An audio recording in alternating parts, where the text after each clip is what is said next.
ভক্ত মানে কি আহম্মক, বরং বিনীত অহংযুক্ত জ্ঞানী। ভক্ত মানে কিন্তু আহম্মক নয়, তারা জ্ঞানে ভরপুর হয়ে থাকেন।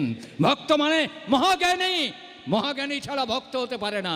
পুরুষোত্তম শ্রী শ্রী ঠাকুর অনুকূল চন্দ্রের রাজত্বে এই ভক্তেরাই উৎসবের আহ্বান করেছে। পরম পুরুষ শ্রী শ্রী ঠাকুর অনুকূল চন্দ্র বলছেন, জানেন সবাই কিন্তু বড় হচ্ছে, নিত্য নিত্য বড় হচ্ছে। Being and becoming is called the ধর্ম।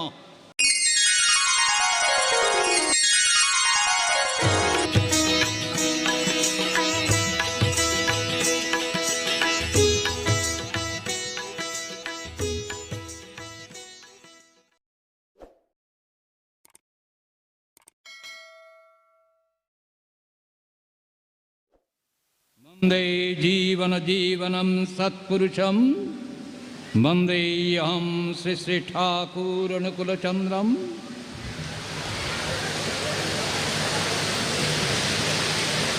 পরম দয়াল ঠাকুর আমার, আজকের সভার সভাপতি আমার শ্রদ্ধেয় অমলেন্দু চট্টোপাধ্যায় দা, আজকের সভার প্রধান অতিথি মহোদয়, আমাদের সর্বজন শ্রদ্ধেয় আমাদের পশ্চিমবঙ্গের প্রাণী সম্পদ উন্নয়ন মন্ত্রী শ্রদ্ধেয় স্বপন দেবনাথ মহোদয় এখন উপস্থিত হয়েছেন। তার ভাষণ প্রাণবন্ত, প্রাণের ভাষণ একটু আগে আমরা উপভোগ করেছি, দোকান ভরে শুনে প্রাণ ভরে গ্রহণ করেছি।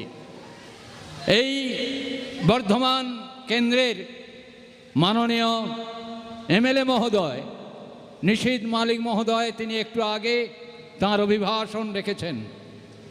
এই এলাকার, এই বর্ধমান জেলার অন্যতম সমাজসেবক ডাক্তার কিরণচন্দ্র দাস মহোদয়, তিনি তাঁর অভিভাষণ আপনাদের সামনে রেখেছেন।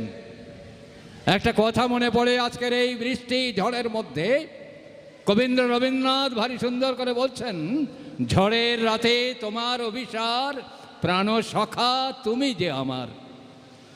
এই ঝড়ের রাতেই তাঁর অভিসার ঘটে। এমনি দিনে কিন্তু তিনি হাজির হতে পারেন, নাও পারেন, কিন্তু ঝড়ের রাতে তিনি আসেন। পুরুষোত্তম শ্রী শ্রী ঠাকুর অনুকূল চন্দ্র তাঁর বালক জীবনে তিনি স্কুল থেকে আসছেন, এমন ঝড় তুফান বৃষ্টি বন্যা বয়ে যাচ্ছে। একটু আগে আমার মাননীয় শ্রদ্ধেয় প্রাণী সম্পদ উন্নয়ন মন্ত্রী ভারী সুন্দর করে বলছিলেন, সর্বধর্ম সমন্বয় না, সর্বধর্ম মতের সমন্বয়। এখানে হিন্দু, মুসলমান, জৈন, খ্রিস্টান সবাই মিলে কেমন করে পূজিত হয়, শুধু ভালোবাসা পায় না, এখানে আদিবাসী থেকে আরম্ভ করে সবাই মিলে কেমন করে একই গলায় গলায় ভ্রাতৃবন্ধনে আবদ্ধ হয়। পরম পুরুষ বাল্যকালে তা সেটা দেখিয়েছেন। এই ঝড় তুফান চলছে, বন্যা চলছে, একটা খানার মধ্যে, ডোবার মধ্যে তিনি পড়ে গেছেন, একজন মুসলমান ফকির। আর পুরুষোত্তম শ্রী শ্রী ঠাকুর বালক শিশু ভোলানাথের মতো তিনি বইপত্র নিয়ে বুকের মধ্যে নিয়ে ছুটতে ছুটতে আসছেন। আর দেখে যে নালার মধ্যে আল্লাহ আল্লাহ আল্লাহ খোদা মেহেরবান বলে আহ্বান জানাচ্ছেন, আর সেই ডাকে সাড়া দিচ্ছেন দিন দুনিয়ার মালিক, নতুন প্রফেট, নতুন পয়গম্বর পুরুষোত্তম শ্রী শ্রী ঠাকুর অনুকূল চন্দ্র। ওই বালক, ওই শিশু ছুটে গিয়ে হাত বাড়িয়ে বলছেন, এসো ফকির, তুমি এসো ফকির সাহেব, আমার হাতটা ধরো, আমি তোমাকে তুলে ধরি। তুলে ধরে বাড়িতে নিয়ে গিয়েছেন, নিয়ে গিয়ে আগুন জ্বেলে তাকে সেঁকছেন। ফকির সাহেব, তোমার বড় কষ্ট হচ্ছে। তার মাতা মনমোহিনী দেবী ওই বালকের ওই স্বভাব, ওই সেবা, ওই সঙ্গতি, ওই মমত্ব, ওই ভালোবাসা দেখে উদ্বুদ্ধ হয়ে তিনি এই মুসলমান ফকিরকে সেবা দিচ্ছেন এই ঝড়ের রাতে। আজকের এখানে আমরা সবাই উপস্থিত হয়েছি। আমার বড় প্রাণে ভালো লাগলো, আমাদের মন্ত্রী মহোদয় তিনি বড় প্রাণের কথা বললেন। ঝড় হয়েছে বলে কি আমরা পালিয়ে যাব? বৃষ্টি হয়েছে বলে কি আমরা ভিজব না? আমরা সব প্রকৃতির সবার সঙ্গে আমরা আমাদের জীবনকে মিলিয়ে নেব। আজকের এই মিলিয়ে নেওয়া, মিশিয়ে নেবার দিন। ঝড়ের রাতে তোমার অভিসার মনে পড়ে। আজকের যেমন পুরুষোত্তম শ্রী শ্রী ঠাকুর তাঁর বাল্যকালে তিনি ভক্তের আহ্বানে তিনি ডাকে সাড়া দিয়েছেন। আজকের বিষয়বস্তু ভারী সুন্দর, মরণা মেরো না, পারো তো মৃত্যুকে অবলুপ্ত করো। Do not die nor cause the death can do resist death to death. মৃত্যুকে মৃত্যুদণ্ড দেওয়ার কথা পৃথিবীর বুকে আর কোনো প্রফেট পয়গম্বর বলেছেন কিনা আমার তা জানা নেই। আর কেউ বলেননি মৃত্যুর বিরুদ্ধে মৃত্যুদণ্ড দেওয়া, মৃত্যুকে মৃত্যুদণ্ড দেওয়া, মৃত্যুকে হনন করা, মৃত্যুকে করায়ত্ত করা। এটা পুরুষোত্তম শিখিয়েছেন ওই ফকির সাহেবকে, বাল্যকালে তিনি তাকে রক্ষা করছেন। এমনতর করে আজকের যেমন এই শ্রীযুক্ত সঞ্জিত কুমার মজুমদার মহোদয়, শ্রীযুক্ত শুভজিৎ পালিত মহোদয়, আশিস ভট্টাচার্য মহোদয়, এদের সবার আহ্বানে আমরা এই উৎসবে যোগদান করেছি। এমন করে সেই দিনে বা দ্বাপর যুগে শ্রীমতী রাধারানী এমনতর করে উৎসবের আয়োজন করেছেন। আজকে যেমন করে শ্যামল মজুমদার, বিপ্লব সরকার, গোলক খাঁড়া এরা সবাই মিলে এই উৎসবের প্যান্ডেল রচনা করেছেন, সেদিনে কিন্তু এমন করে উৎসবের প্যান্ডেল রচনা করে এমন করে সুন্দর করে ডেকোরেশন করেছে। আর এই ডেকোরেশন করবার সময় হঠাৎ করে রাধারানী আহ্বায়ক, তিনি উৎসবকে আহ্বান করেছেন। সে রাধারানী বলছে, এই শোনো, তোমরা সবাই হাঁড়ি পাতিল কলসি নিয়ে চলো যমুনায় জল আনতে যাই। বলছে, এই কি রে বাবা, রাধারানীর কি মাথা খারাপ হয়ে গেল নাকি?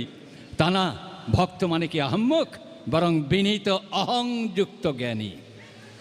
ভক্ত মানে কিন্তু আহম্মক নয়, তারা জ্ঞানে ভরপুর হয়ে থাকেন। ভক্ত মানে মহাজ্ঞানী, মহাজ্ঞানী ছাড়া ভক্ত হতে পারে না। পুরুষোত্তম শ্রী শ্রী ঠাকুর অনুকূলচন্দ্রের রাজত্বে এই ভক্তেরাই উৎসবের আহ্বান করেছে। আর সেই উৎসবে এই ঝড় জল তুফান আসবে, তেমন করে সেদিন রাধারানী বুঝেছিলেন এই ঝড় জল তুফান আসবে। সবাইকে হাঁড়ি কলসি পাতিল নিয়ে যমুনা থেকে জল এনেছেন, এমন সুন্দর ডেকোরেটেড এই প্যান্ডেল, সেখানে জল ঢেলে কাদা করে ফেলেছেন। আর সেই কাদার সময় ওই রাধারানী এ মাথা থেকে ও মাথা ছোটাছুটি করছেন। সবাই বলছে, বেনারসি শাড়ি পরে, এমন সুন্দর পোশাক পরিচ্ছদ, গহনা গাটি, ফুলের মালা টালা পরে এমন করে পাগলির মতো এই কাদায় ছোটাছুটি করছে। বেনারসিগুলো ভিজে যাচ্ছে, কাদায় ভর্তি হয়ে যাচ্ছে। এমন সময় ঝমঝম করে বৃষ্টি, চরণধ্বনি শুনতে পাচ্ছেন। রবীন্দ্রনাথ ঠাকুর বলছেন, আমি শুনতে পাই ওই নপুরের ধ্বনি শুনতে পাই।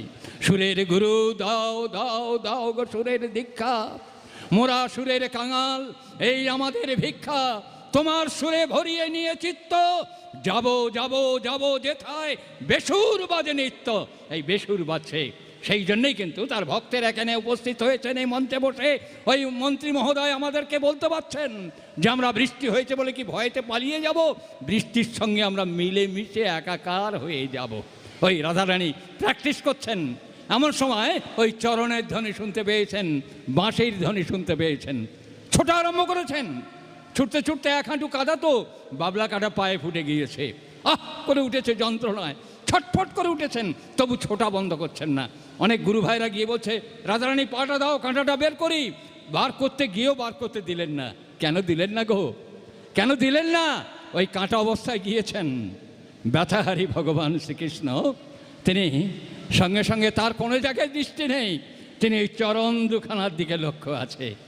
ঠাকুর অনুকূলচন্দ্র বলছেন, প্রত্যেকটা মেয়ের মধ্যে তুমি মায়ের বিভিন্ন রূপ দেখতে থাকো। তোমার মা যেমন করে, তেমন প্রত্যেকটা মেয়ে যে তোমার মা, জগজ্জননী দুর্গা। প্রত্যেকটা মেয়ের মধ্যে এই মাতৃভাবের জাগরণ করতে চেয়েছিলেন ঠাকুর রামকৃষ্ণ, করতে চেয়েছিলেন হযরত রাসূল, করতে চেয়েছিলেন ভগবান জেসাস। তাই দেখবেন প্রত্যেকটা ভগবানের সঙ্গে একটি করে মা আছে। বন্দিতা মা, নন্দিতা মা, এই এমনতর মাতৃ পূজা কেমন করে করতে হয়। ভগবান কৃষ্ণ তিনি পায়ের দিকে চেয়ে দেখছেন, রক্ত বয়ে যাচ্ছে। তিনি ব্যথাহারী ভগবান, তো চরণখানা তুলে ধরেছেন। রাধারানী, তোমার চরণে কাঁটা ফুটেছে, তুমি বার করনি কেন?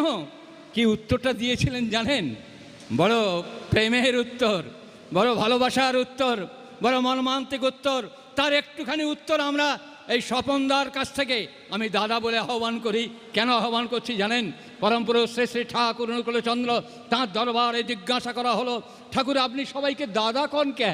একটা নতুন কথা, বিশ্বের বুকে কোনো ভগবান এমন করে প্রত্যেককে দাদা বলে আহ্বান করেননি।